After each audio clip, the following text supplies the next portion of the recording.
How to download Facebook videos and Reels on PC easily. First, launch the Google Chrome browser and go to Facebook. Next, find and open the Facebook video or Reel that you want to download. Pause the video, then right-click anywhere on the page and select Inspect. Click the Toggle Device toolbar icon. Click on the Network tab. Select Media. Refresh the page to allow the mobile version to load. If the video link doesn't appear yet, refresh the page once more.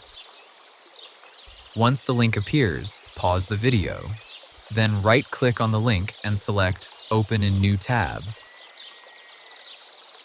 Now you're directly viewing the video file. Right-click on the video and select Save Video As.